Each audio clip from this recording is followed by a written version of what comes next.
Saudara-saudara kaum muslimin rahimakumullah, kita menyaksikan peristiwa-peristiwa yang memilukan dan memalukan. PHK terjadi di mana-mana, pengangguran meningkat, harga-harga membumbung tinggi, daya beli rakyat semakin lemah. Sementara di bidang politik, kejadian-kejadian memberikan indikasi bahwa persatuan dan kesatuan kita sebagai bangsa dewasa ini tengah berada dalam ujian yang berat. Pada jumpa kita kali ini, tanpa bermaksud untuk mencari kambing hitam dari bencana yang kita hadapi, saya ingin menyampaikan sebuah hadis yang diriwayatkan oleh Imam At-Tabarani dari Ibnu Abbas, bahwa Rasulullah sallallahu alaihi wasallam bersabda, khamsun bi khamsin, ada 5 perkara yang dapat menimbulkan 5 macam bencana. Mari kita renungi hadis ini satu demi satu sebagai bahan introspeksi buat kita semua dalam menghadapi bencana yang tengah berlaku sekarang ini. Yang pertama, manaqasa qaumul ahda illa sullita alaihim aduwwuhum. Apabila suatu kaum sudah mengingkari janjinya, maka mereka pun akan dikuasai oleh musuh-musuh mereka. Sederhana saja nampak kalimat dalam hadis ini. Apabila orang sudah mengingkari janji, mereka akan dikuasai oleh musuh-musuh mereka sendiri. Dan musuh kita yang paling utama saat ini adalah kemiskinan dan kebodohan. Kenapa itu terjadi? Karena kita mengingkari janji kita sendiri. Di saat awal-awal berdirinya Orde Baru, kita pernah berjanji untuk melaksanakan Pancasila dan Undang-Undang Dasar 45 secara murni dan konsekuen. Kita berjanji bahwa kita akan menegakkan pemerintah yang bersih dan berwibawa. Itu semua pada permulaannya. Waktu demi waktu berjalan, kita lupa dengan janji yang kita ucapkan itu. Ketuhanan yang Maha Esa kita ucapkan, tapi kesetanan yang luar biasa yang kita lakukan. Kemanusiaan yang adil dan beradab yang kita dengungkan, tetapi kemanusiaan zalim dan biadab yang kita praktekkan. Sederhana saja saudara, hampir setiap pejabat pada posisi-posisi kunci, di awal-awal ia memangku jabatan itu, biasanya ia mengucapkan sumpah dengan lafaz demi Allah, bahwa dalam melaksanakan jabatan ini saya tidak akan menerima hadiah atau pemberian dalam bentuk apapun. Itu pada permulaannya. Lama-lama rupanya hadiah itu asik juga, mulai diterima. Lama-lama dirasa kurang, mulai menagih. Dan akhirnya terjadilah praktek yang disebut suap menyuap, semir menyemir, dan lain sebagainya. Kalau ini sudah menjadi kenyataan, bagaimana kita mau menegakkan pemerintah yang bersih dan berwibawa? Undang-Undang Dasar 45 menyatakan bahwa bumi, air, dan seluruh kekayaan negara dikelola oleh negara bagi sebesar-besar kemakmuran rakyat. Yang terjadi adalah bahwa kita merasa mewakili rakyat untuk menikmati harta dan kekayaan negara, sehingga rakyat banyak tidak bisa ikut menikmatinya. Menumpuklah harta itu sehingga terjadilah pepatah, gunung ditimbun, sumur digali. Yang kaya semakin kaya, yang miskin semakin terpuruk. Kita ingkar dengan janji yang kita ucapkan di awal-awal kita bergerak. Kita ingkar dengan janji pada saat kita mengatakannya dengan menyebut nama Allah, dengan mempertaruhkan nama Tuhan. Sehingga pada akhirnya jabatan pun mengalami tender. Sudah menjadi rahasia umum. Orang mau jadi lurah mesti mengeluarkan uang. Mau jadi camat mesti mengeluarkan uang. Mau jadi wali kota, bupati, bahkan gubernur, itu ada pasarannya. Secara logika, Kalau orang memperoleh satu jabatan karena banyak mengeluarkan uang, tentu pada saat ia mengeluarkan uang, ia sudah punya pemikiran, modal pasti pulang, modal pasti kembali. Kalau orang memperoleh suatu jabatan karena banyak mengeluarkan uang, maka langkah pertama yang dia lakukan setelah memangku jabatan itu ialah bagaimana uang bisa kembali, bagaimana modal bisa pulang. Kalau modal sudah pulang, pikiran berikutnya bagaimana supaya dapat untung. Lalu kapan mau bekerja untuk kepentingan rakyat? Itu nomor 18. Kemudian kalau ada proyek-proyek besar, pertanyaannya ialah bukan apakah proyek ini bermanfaat bagi rakyat, apakah proyek ini layak untuk diteruskan, tetapi yang jadi pertanyaan paling utama ialah bagian saya berapa duit dari proyek ini. Kita bisa lihat proyek, mega proyek lahan 1 juta hektar di Kalimantan Tengah, triliunan rupiah, dan proyek itu gagal. SD Inpres bulan ini diresmikan, bulan depan retak. Jembatan-jembatan bulan ini gunting pita, bulan depan runtuh. Kita ingkar dengan janji. Kita berkata kita bekerja untuk kepentingan rakyat, tapi kita tidak pernah mengenal rakyat itu. Apabila suatu kaum sudah mulai mengingkari janji, maka mereka akan dikuasai oleh musuh-musuh mereka. Akibatnya tersusunlah barisan-barisan sakit hati, yang makin lama makin menjadi bola salju, menggelinding membesar, dan kemudian terjadilah hal-hal yang tidak kita inginkan lagi. Apabila suatu kaum sudah mengingkari janji, maka mereka akan dikuasai oleh musuh-musuh mereka.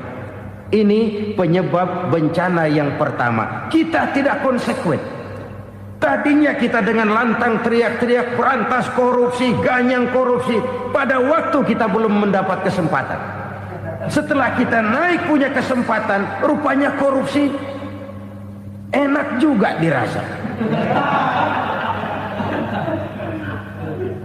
Terjadi pergeseran nilai, orang luntur, kehilangan idealisme awal. Lalu untuk menghibur diri, menutup kesalahan, kita gunakanlah pepatah bahwa tidak ada gading yang tak retak, bahwa kita harus mikul dhuwur mendem jero. Itu semua cuma sebagai dalih agar kesalahan kita tidak dibicarakan orang lain. Padahal kita sendiri yang mengingkari janji. Kita yang keluar dari komitmen awal kita. Kita berjanji melaksanakan Pancasila dan Undang-Undang Dasar 45 dengan murni dan konsekuen. Kita berjanji untuk menegakkan pemerintah yang bersih dan berwibawa. Namun dalam kenyataannya itu tidak kita laksanakan dengan sebagaimana mestinya. Kita bergeser, kita mengalami proses degradasi, peluncuran nilai, dan akhirnya terbentuklah barisan-barisan sakit hati yang semakin lama semakin membesar itu. Kita harus introspeksi. Memang kalau zaman sedang susah, biasanya kambing hitam laris, tukang kompor gentayangan. Itu dari dulu selalu mencari kambing hitam. Karena itu kita tidak bicara orang, kita tidak bicara siapa yang salah, kita bicara sistem, dan sistem itu bisa mengena siapa saja. Kalau orang sudah mulai mengingkari janji, bergeser dari komitmen awal, itu sudah mulai ia mengalami proses peluncuran, proses degradasi. Ini penyebab yang pertama. Kita tidak lagi konsekuen bahwa bumi, air, sumber daya alam adalah milik negara, dikuasai oleh negara, digunakan bagi sebesar-besar kemakmuran rakyat. Ternyata rakyat yang makmur itu tidak merupakan gambaran yang menyeluruh dari rakyat kita. Undang-undang dasar kita menganut ekonomi kekeluargaan, tapi yang kita praktekkan adalah ekonomi keluarga. Kalau bukan keluarga nggak dapat proyek. Kalau bukan keluarga nggak dapat macam-macam. kekeluargaan kita rubah menjadi keluarga, timbullah penyakit nepotisme. Kita bergeser, kita ingkari janji, dan kita anggap kita atasnamakan rakyat. Rakyat cuma sekedar jadi address, rakyat cuma sekedar jadi alamat, tetapi kehidupan mereka tidak banyak berubah dan tidak banyak terangkat.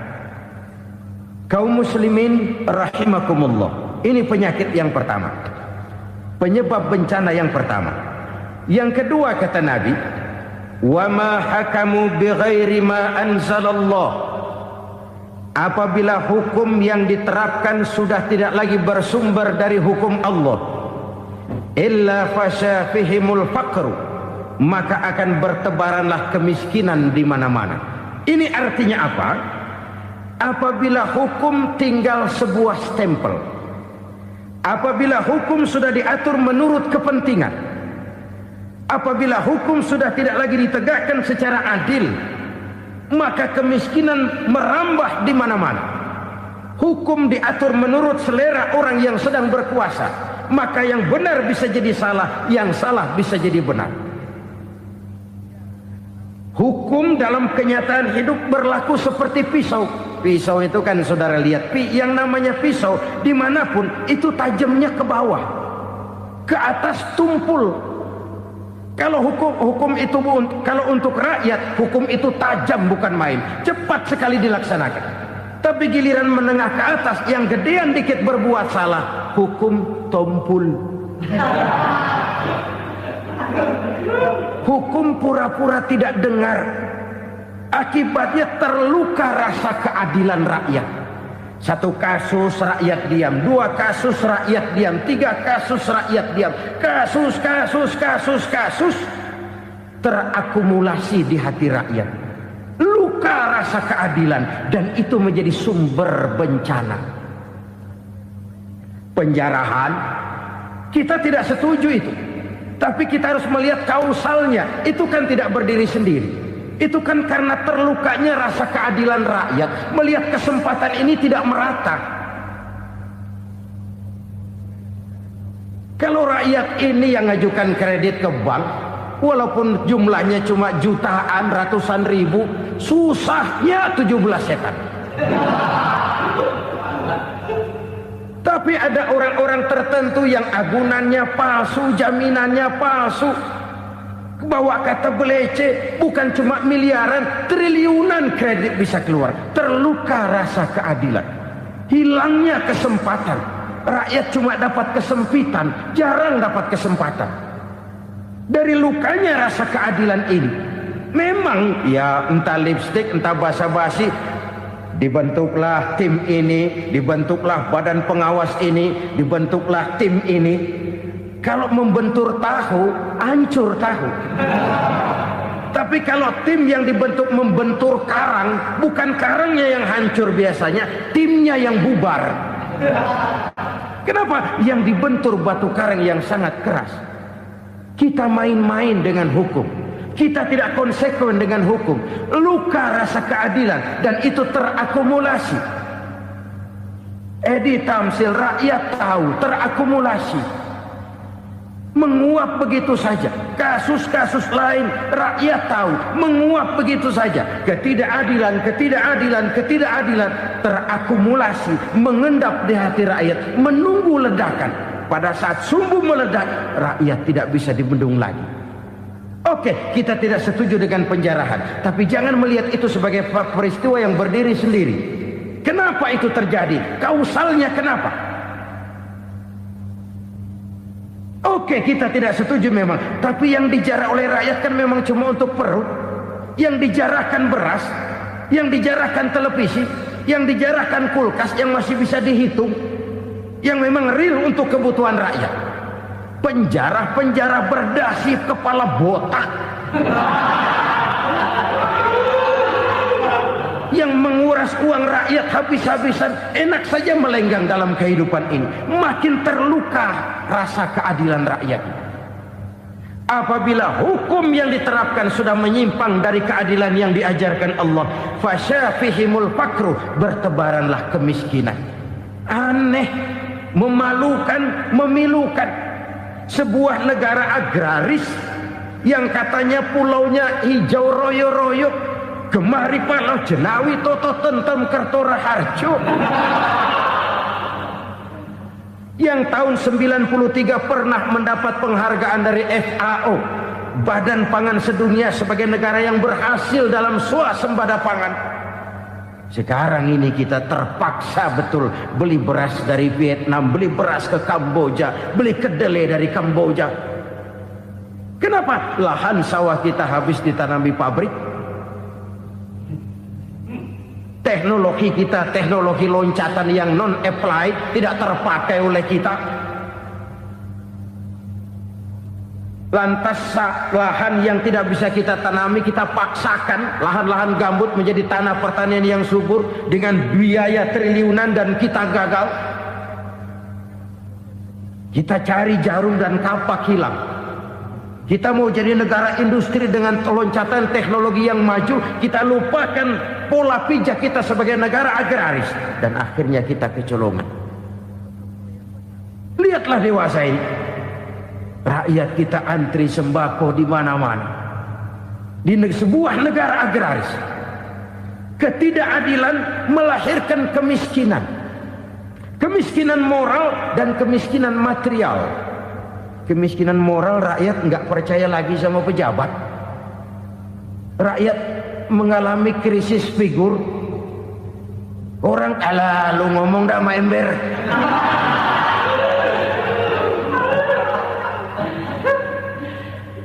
Penataran yang menghabiskan biaya miliaran itu melahirkan pejabat-pejabat korup. Pengawasan yang menghabiskan biaya miliaran itu ternyata impoten, mandul. Kemiskinan moral. Jujur saya berkata, saudara-saudara, setelah pintu reformasi dibuka, itu yang masuk memang macam-macam. Ada yang memang punya tujuan murni, konsekuen dan punya konsep. Ada yang nunggu di tikungan, begitu mobil lewat nyamber pintu, berangkat ikut reformasi. Ada yang memanfaatkan momentum, mumpung, untuk nyampein unek-unek, ngerti nggak, pokoknya ngomong. Sehingga keadaan semakin rancu, kebingungan semakin menjadi-jadi, masalah yang paling urgen tidak terselesaikan. Sekarang ini orang berpikir mendingan jadi pala ular daripada jadi buntut macan. Buntut macan memang hebat macan, tapi kalau buntutnya cuma ugel-ugel di belakang buat apa? Mendingan jadi pala ular, kecil juga nyaplok. Artinya ya biar kecil juga kalau punya partai kan gagah. Lalu rame-rame bikin partai kayak bikin arisan. Orang makin mengalami dislokasi. Semua mau jadi pahlawan, semua mau nomor satu, semua ngomong. Iya kalau bidangnya, kalau bukan makin rancu. Marilah lewat kesempatan ini saya mengajak kita untuk tahu diri. Biarkan politisi ngomong politik, biarkan ekonom menata ekonomi, biarkan praktisi bicara soal hukum, biarkan rakyat munajat, istighfar, mohon pertolongan Allah. Tahu diri kita. Kalau memang ayam, kukuruyuk aja dah. Kalau memang kucing, ayo ngeong. Kalau kambing, silahkan ngembe. Udah tahu ayam, ngeong bunyinya. Suaranya palas, orang nggak ngerti, bingung, makin menjadi-jadi. Ibarat kesebelasan sepak bola bangsa kita sekarang ini, rame-rame mau bikin gol, kiper ikut nyerang sekarang. Memilukan dan bahkan memalukan. Wa ma hakamu bighairi ma anzalallah illa fasha fihimul fakru. Kalau hukum yang diterapkan sudah menyimpang dari keadilan yang diajarkan Allah, bertebaranlah kemiskinan di mana-mana. Coba sekarang ini, yang punya duit bingung, apalagi yang kagak punya duit. Yang pengusaha gede ngeluh, apalagi yang pengusaha pas-pasan. Yang kagak punya beras, yang punya beras saja masih bingung, apalagi yang nggak punya beras. Ini sudah demikian merata. Dulu kita kagum mendengar konglomerat kelas buadah, kelas-kelas yang seakan-akan cuma ada dalam khayalan mereka, punya kekayaan miliaran dolar, triliunan. Sudahlah, seolah-olah nggak terjangkau sama kita. Weh, ternyata yang gede-gede itu juga gede utangnya. Dan rontok satu demi satu. Ternyata rakyat selama ini cuma dialamatkan, cuma dijadikan address. Rakyat yang tidak banyak ngerti persoalan ini harus menanggung hidup ini begini berat, harus menanggung beban hidup ini begini tinggi. Daya beli semakin lemah, semakin terpuruk dan terpuruk, sedang keadaan belum juga banyak berubah. Yang hutang sama luar negeri itu kan bukan rakyat kecil, Ciano. Yang banyak nyimpen dolar juga kan Ciano. Rakyat kecil bocah kampung mah jangankan nyimpen dolar, ngelihat juga tumben. Kemana kita mesti bercermin? Sekali lagi saya mengatakan maaf, kita tidak bermaksud mencari kambing hitam. Karena itu kita tidak bicara orang, kita bicara sistem, kita bicara keadaan. Beginilah yang dikatakan Nabi, penyebab timbulnya bencana, hukum yang ditegakkan tidak lagi berorientasi kepada keadilan, tapi berorientasi kepada kepentingan. Akhirnya bentuk hukum seperti pisau, tajam ke bawah, tumpul ke atas. Hukum cuma buat rakyat kecil, tetapi kelompok menengah ke atas kadang-kadang kebal dari perlakuan hukum. Maka bertebaranlah kemiskinan. Iya, kemiskinan moral berupa lukanya rasa keadilan. Kalau rasa keadilan terluka, orang kan nunggu kesempatan, saudara. Iya, dia nggak bisa ngomong. Iya, dia nggak sanggup action. Iya, dia nggak bisa tunjuk rasa, tapi hatinya kan kapan ada kesempatan, kapan ada waktu, tunggu. Hatinya mesti begitu. Sehingga begitu ada kesempatan, terjadilah hal-hal yang tidak terhindarkan. Dan itu ekses, bukan reformasi. Jangan seperti sebuah dialog saya dengan seorang abang beca. Saya bertanya, bang, ya, abang tahu nggak reformasi? Tahu, Ustaz. Apa? Pembakaran. Terus penjarahan, lalu perkosaan. Itu reformasi. Itu yang saya lihat.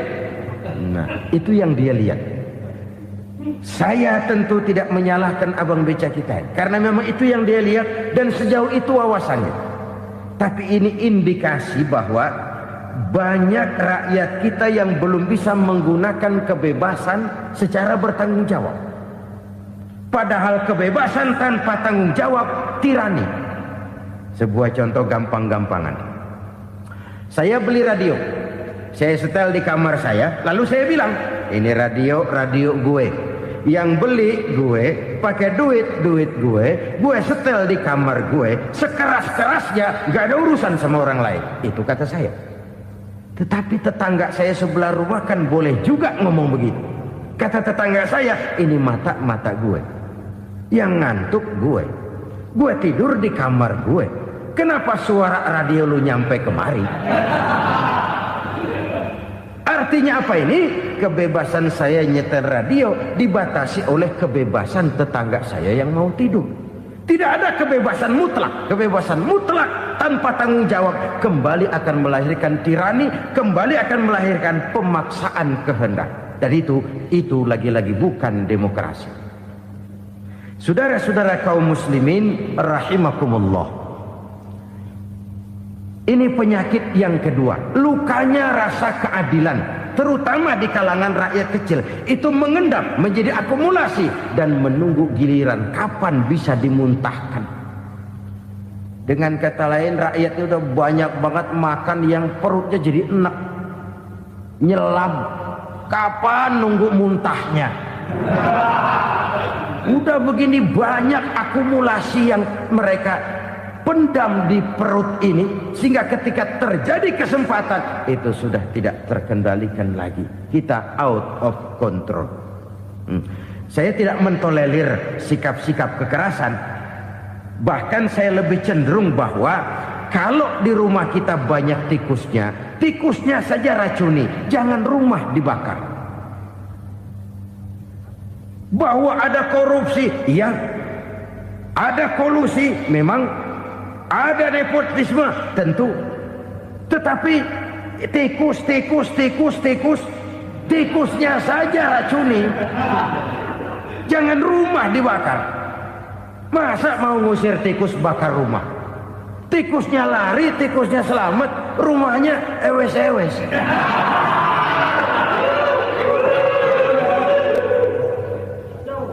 Tikus selamat, rumah nggak punya, masalah nggak terselesaikan dengan sebagaimana yang kita harapkan.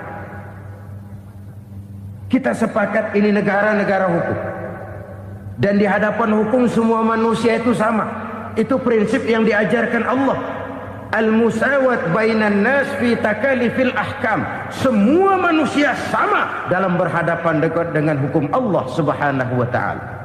Kalau hukum sudah pandang bulu, itu jelas yang enak yang banyak bulunya. Siapa yang banyak bulunya? Monyet. Kalau hukum pandang bulu, monyet keenakan. Saudara-saudara kaum muslimin rahimakumullah, introspeksi. Mari kita bercermin bagaimana perjalanan hukum selama ini. Kalau introspeksi ini kita temukan, lalu ada upaya untuk memperbaiki diri. Jangan menggunakan tak ada gading yang tak retak, mikul duwur mendem jero untuk menutup-nutupi kesalahan orang. Padahal kesalahan itu sedemikian besar. Padahal rakyat kita tiap hari antri sembako. Ada yang sehari sekali makan, ada yang makan sudah bercampur tiwul, ada yang nasi sudah dicampur pisang, balik jadi orok lagi. Macam-macam upaya rakyat untuk menangsal perut ini. Lalu rakyat ditenang-tenangkan, lebih baik puasa Senin Kemis sambil menghadapi krisis ekonomi. Kenapa rakyat yang disuruh puasa? Kenapa bukan pejabatnya yang puasa lebih dulu untuk kemakmuran rakyat? Kalau rakyat yang memang perutnya udah gepeng disuruh puasa, makin krempeng perutnya. Artinya pejabat harus punya sense of politics. Ya, tidak, puasa itu kan tidak cuma Senin Kemis saja puasa itu. Puasa perasaan, puasa menghargai perasaan yang sedang kondisi yang sedang dihadapi oleh rakyat. Bagaimana rakyat yang tengah antri sembako melihat pejabatnya lewat dengan mobil yang harganya sampai 1 miliar. Oh, inilah pemimpin saya. Luka lagi rasa keadilannya. Kita tidak tenggang rasa. Puasa dalam artian itu pun akan menolong menegakkan semangat kebersamaan, membentuk semangat kebersamaan. Saudara-saudara kaum muslimin rahimakumullah, penyebab bencana yang ketiga dikatakan oleh baginda Nabi, wala dhaharat fihimul fahishatu illa fasha fihimul maut.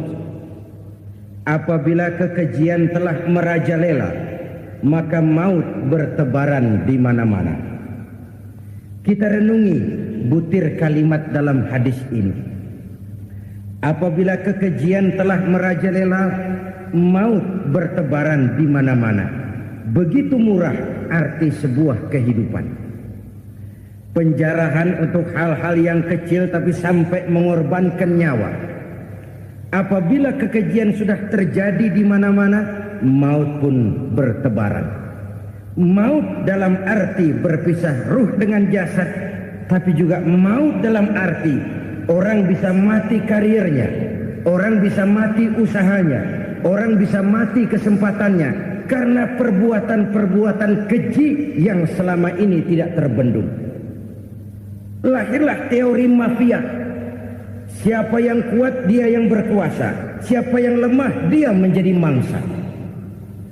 Proyek-proyek besar yang menang tender itu ya dari itu ke itu saja. Yang pengusaha-pengusaha tidak punya koneksi, tidak bisa bayar komisi, dapat proyek tetelan. Ada dagingnya, dikit namanya juga tetelan.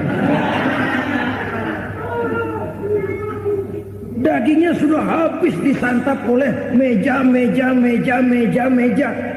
Sekian puluh meja dilalui, sekian puluh amplop dikeluarkan. Sehingga yang akhirnya ya tinggal tetelan itu tadi. Maka kualitas pekerjaan pun sudah bukan lagi jadi masalah. Demikianlah mafia-mafia ini bermunculan di mana-mana. Di pengadilan terkenal mafia pengadilan. Hukum bisa dibeli, hukum bisa dipesan menurut kebutuhan sponsor. Mafia peradilan, mafia politik, mafia ekonomi, bahkan mafia agama yang menggunakan agama sebagai kedok, menggunakan agama sebagai dalih, menggunakan agama sebagai topeng untuk melancarkan maksud-maksud politiknya pun tidak tertutup kemungkinan. Apabila kekejian telah merajalela, maut bertebaran di mana-mana. Korupsi, kolusi, nepotisme itu bagian dari kekejian.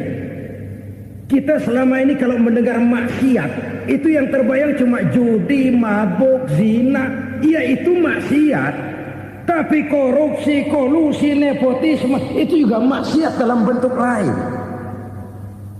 Kalau ini sudah bertebaran, maka maut terjadi di mana-mana. Jangan bayangkan cuma mati orangnya, itu sih kewajiban. Yang menyakitkan itu orangnya masih hidup tapi dibikin mati. Karirnya mati. Kenapa? Karena yang diperlukan bukan cuma orang pinter tapi orang taat. Biar pinter, kalau nggak taat minggir. Biar bodoh, kalau taat bisa nyenangin atasan, bisa nyemur. Kumaha juragan wae ayo nama. Itu yang kadang-kadang dapat penghargaan. Tidak ada prestasi kerja kecuali bikin senang orang di atas. Kita lihat di desa-desa jalan rusak. Kalau ada berita pejabat anak mau turun, jalan rata sekali. Sampai tanah dari mana aja dikeruk buat ngeratain tuh jalan. Pejabat pulang legok lagi jalanan. Katanya kita kerja buat rakyat, nyatanya kita cuma melayani atasnya. Kenapa? Terjadi lingkaran setan. Seperti kata lagu Dul Sumbang itu. Mahasiswa takut sama dosen, dosen takut sama dekan, dekan takut sama rektor, rektor takut sama menteri, menteri takut sama presiden, presiden takut sama mahasiswa. Lah muter balik lagi. Lingkaran setan. Lingkaran setan. Saudara-saudara kaum muslimin rahimakumullah. Kekejian yang merajalela, praktek-praktek mafia yang tertuang dalam kehidupan sehari-hari menyebabkan orang mati karirnya, jasad masih hidup, karir mati, itu menyakitkan. Mati bisnisnya. Rakyat kecil pernah senang ketika cengkeh booming, harganya bagus, rakyat banyak yang pergi haji. Lalu mau ditata, lahir tata niaga cengkeh, malah amburadul. Harga cengkeh jatuh, petani cengkeh kecil menjerit. Siapa yang untung? Segelintir orang. Masihkah kita pakai atas nama rakyat untuk kepentingan nasional? Padahal yang nyanyi cuma segelintir orang. Masihkah kita mau bohongi rakyat ini dengan mobil nasional tapi bikinan Korea? Masihkah kita mau bermain verbalisme, bermain kata? Ini sebuah masa lalu yang tidak perlu terulang lagi untuk masa-masa yang akan datang. Kekejian merajalela, orang mati karir. Bisa mati usaha, mati bisnis. Usahanya maju, dirangkul, hancur. Usahanya maju, dipukul, hancur, tenggelam. Bahkan yang memilukan dan memalukan badan-badan usaha milik negara itu dikebiri sedemikian rupa sehingga tidak menghasilkan hal-hal yang bermanfaat buat negara. Saudara-saudara kaum muslimin rahimakumullah, kalau nafsu yang sudah mengatur itu semua, maka kekejian pun merajalela.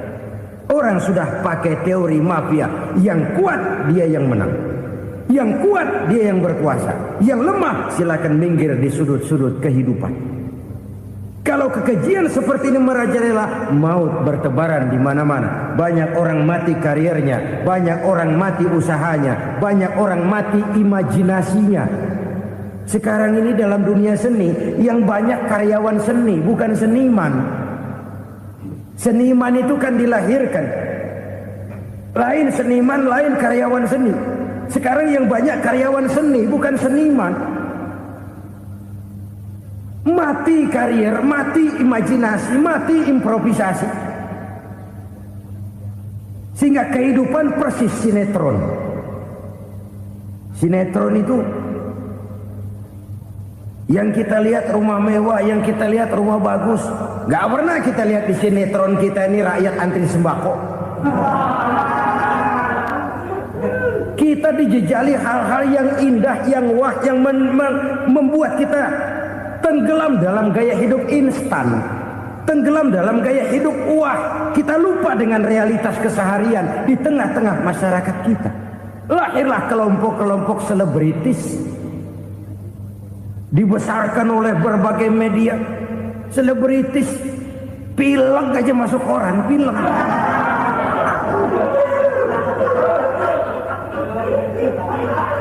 Rakyat yang pingsan antri beras nggak masuk koran.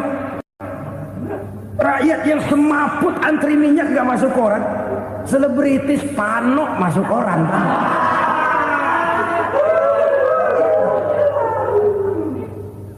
Kita besarkan hal-hal kecil, kita kecilkan hal-hal besar. Karena apa? Kita mengejar oplah.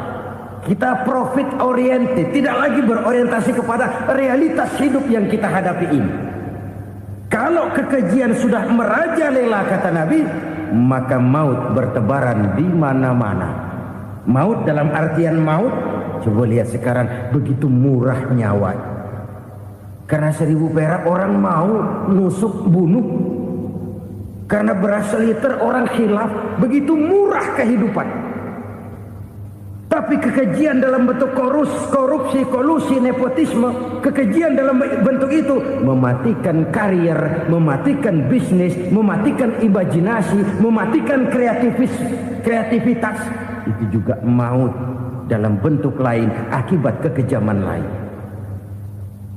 Ini penyebab yang ketiga. Yang keempat, penyebab bencana menurut baginda Rasul,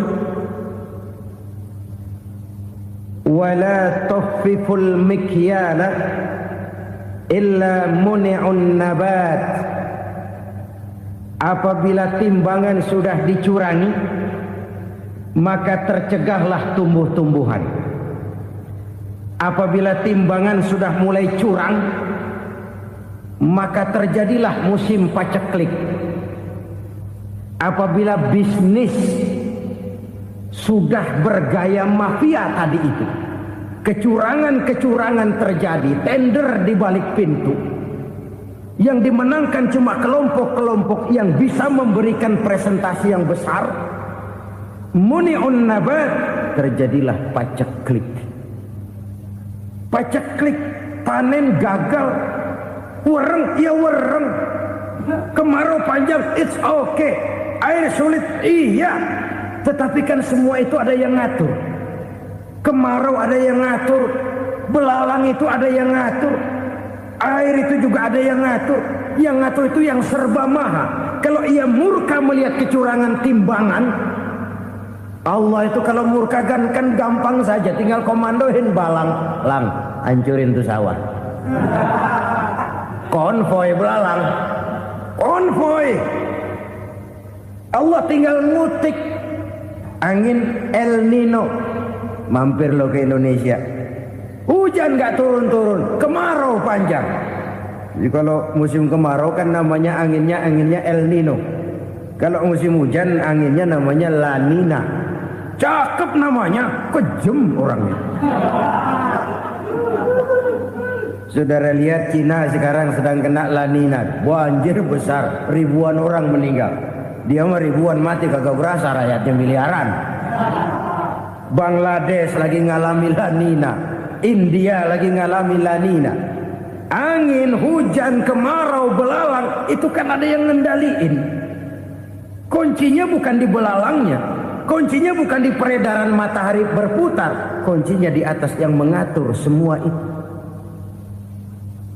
Kalau timbangan sudah mulai curang, pengusaha sudah nggak mau jujur, apa nggak bikin perut jadi mual? Begitu rakyat antri sembako pingsan nggak dapat beras, sementara beras ditumpuk-tumpuk sampai membusuk. Kemana hati nuraninya? Kemana akal pikirannya?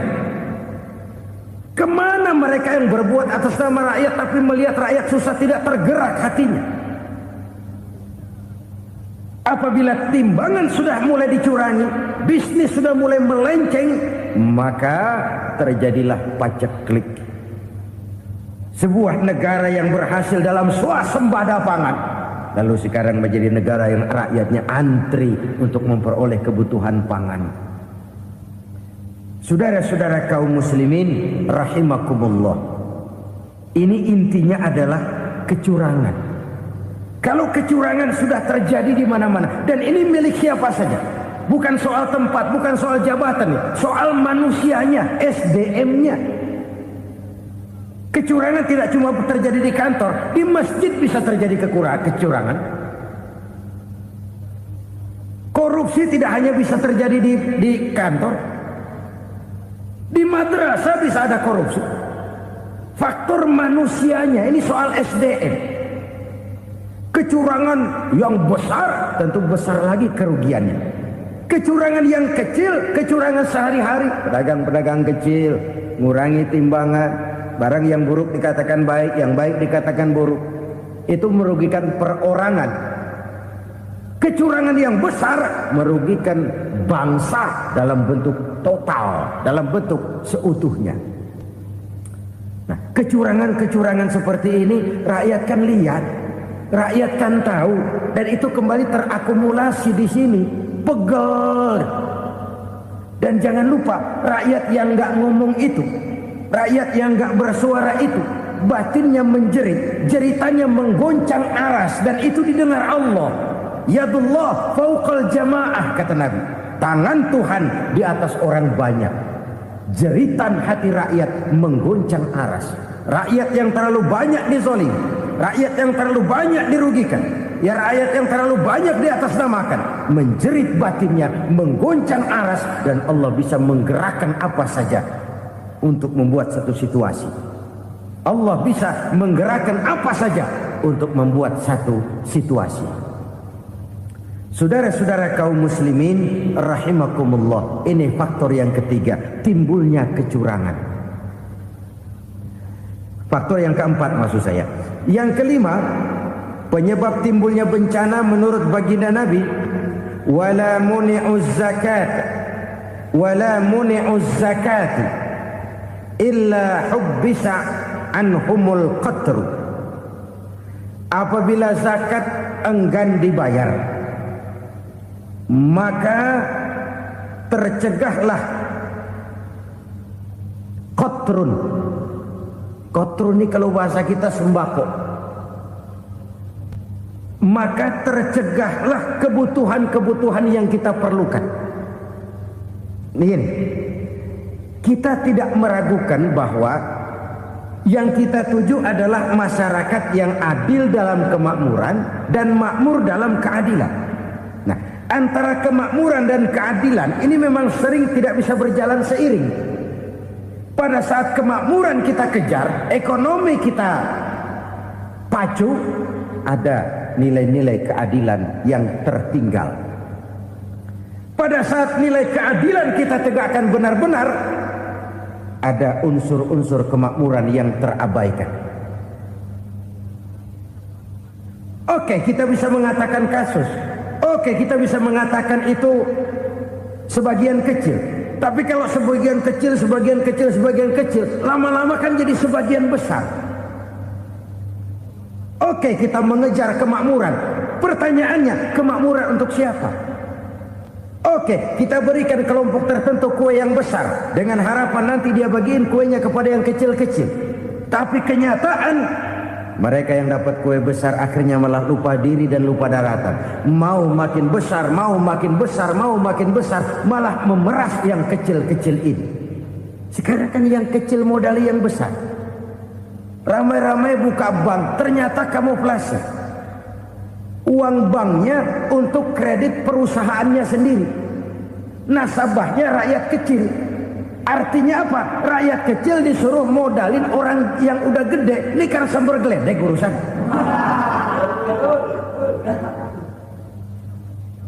Ini kan permainan apa lagi? Rakyat kecil suruh modali yang gede.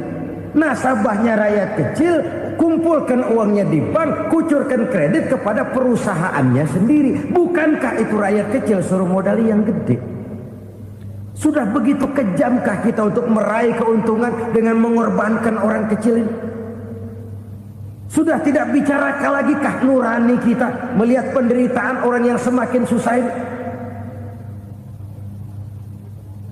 Kalau zakat enggan dibayar, padahal zakat 2,5% saja, 2,5% saja. Kalau itu pun enggan, kalau zakat saja enggan, bagaimana pula yang namanya sedekah, bagaimana pula yang namanya infak, bagaimana pula yang namanya santunan, bantuan. Kadang-kadang lipstick nyumbang si nyumbang, cuman nyolongnya lebih gede. Ini namanya sumbangan lipstick. Buat lipstick itu kan buat ngumpetin bibir pucat. Itu fungsi utama lipstick. Buat ngumpetin korupsinya, nyumbang kegiatan-kegiatan sosial, tapi yang dia korup lebih gede dari yang dia sumbangin.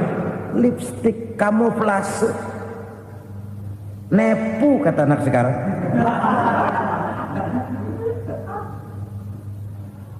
Saudara-saudara kaum muslimin rahimakumullah, demikian berat kewajiban zakat ini sampai di zaman Sayyidina Abu Bakar pernah keluar komando perangi orang yang enggan membayar zakat. Perangi.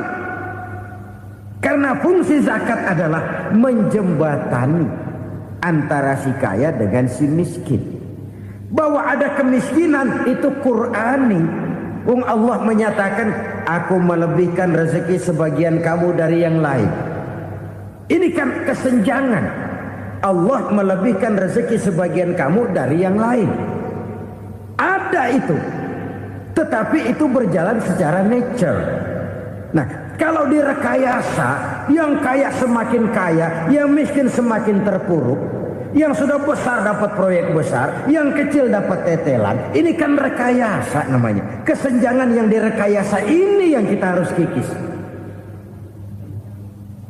Nah, fungsi zakat menjembatani dari sisi sosial. Dari sisi pribadi, Nabi berpesan, zakku amwalakum biz zakat. Bersihkan hartamu dengan zakat. Sekarang ada istilah nyuci uang. Uang hasil korupsi itu bisa dicuci, dijadikan uang bersih. Bukan pakai rinso, bukan. Pakai politiknya koruptor, diolah sedemikian rupa sehingga jadi uang resmi. Sudah memutik, itu termasuk yang disebut kejahatan kerah putih, white collar crime. Kejahatan kerah putih, kejahatan pakai dasi, kejahatan kelas kakap. Makanya orang mendingan goblok kagak bener daripada pinter kagak bener. Goblok kagak bener itu gampang ngurusinnya. Pinter kagak bener, ini yang berabe bener ngurusinnya.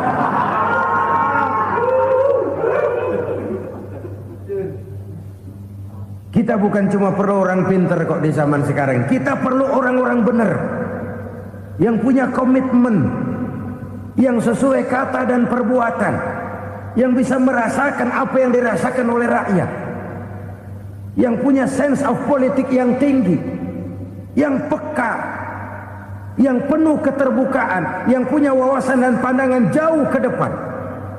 Dari sisi pribadi, zakat itu membersihkan harta kita. Ya, dia tercampur dengan yang subuhat, dia bahkan mungkin tercampur dengan sedikit-sedikit yang haram.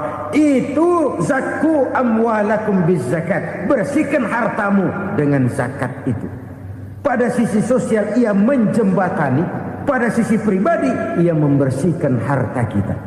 Karena itu kalau kita minta berdoa minta rezeki, syarat rezeki itu halalan thayyiban wasi'an. Enggak pernah kurang dari 3 itu. Halal, bagus, banyak. Halal, bagus, tapi sedikit, susah ngaturnya. Halal, banyak, tapi kurang bagus. Buat apaan? Bagus, banyak, tapi haram, enggak ada artinya. Sebab kata Imamul Ghazali, kalau kau terlalu suka memakan makanan yang haram, dikunyah masuk ke dalam perut besar, digiling oleh perut besar, menghasilkan energi, menggerakkan sel-sel pembuluh saraf, kau juga akan cenderung berpikir yang haram. Kalau sudah cenderung berpikir yang haram, perbuatan pun akan mengarah kepada perbuatan-perbuatan yang haram.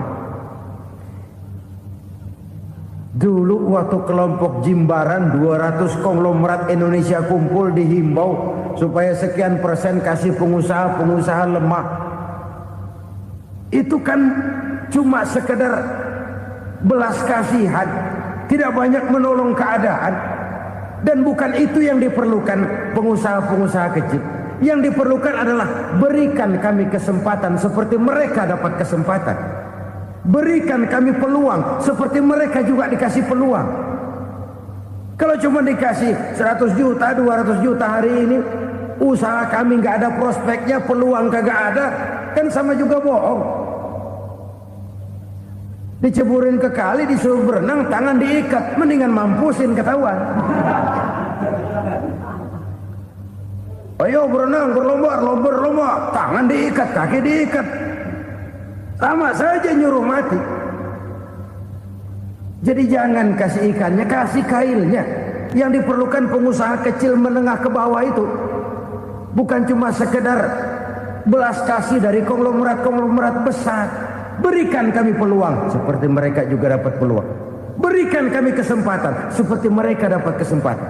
Berikan kami kredit dengan kemudahan seperti mereka juga kalau minta kredit begitu mudahnya. Menciptakan peluang dan kesempatan, pemerataan. Bukan menciptakan manusia Indonesia dengan standar ekonomi yang sama. Semua rumahnya harus sama, semua punya mobil. Itu sih kebersamaan bebek. Bebek, coba lihat bebek, satu ngalor semua, satu ngidul semua. Kebersamaan bukan itu. Kebersamaan adalah menciptakan peluang. Kalau yang kaya bisa semakin kaya, kenapa yang miskin tidak bisa ikut naik jadi sedikit kaya? Kalau pengusaha yang sudah kuat bisa bertambah menjadi kuat dengan proyek mega proyek, kenapa yang menengah tidak bisa ikut menjadi kuat? Dan kenapa kekejian itu merajalela? Kita dengar lewat berita-berita PLN tekor, PLN utang. Kenapa? Dia beli listrik dari swasta yang belinya lebih mahal daripada penjualannya. Artinya dia beli itu listrik dari perusahaan listrik swasta, dia jual kepada rakyat lagi. Harga jualnya lebih murah daripada dia beli kepada swasta. Kenapa? Ada tekanan lagi tuh. Biasa siklus lagi. Hukum Boyle. Atas neken, paling bawah gepeng. Ya kita nih rakyat kecil, emang nasibnya gepeng terus. Saudara-saudara kaum muslimin rahimakumullah. Dari 5 penyebab bencana ini kita ambil kesimpulan untuk sebuah renungan dan introspeksi kita bersama. Pertama, mengingkari janji. Padahal janji itu yang lebih tinggi nilainya adalah di hadapan Allah Subhanahu wa taala.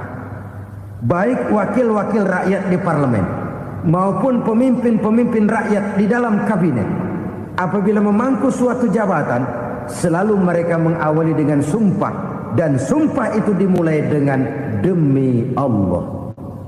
Sadarkah kita pada saat itu kita ucapkan bahwa kita sudah mempertaruhkan Allah untuk jabatan yang kita pegang?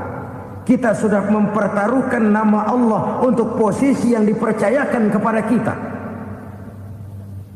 Sadarkah kita bahwa menyia-nyiakan itu satu dosa yang sangat besar, yang tidak hanya kepada Allah tetapi juga kepada rakyat yang kita wakili, kepada rakyat yang kita pimpin.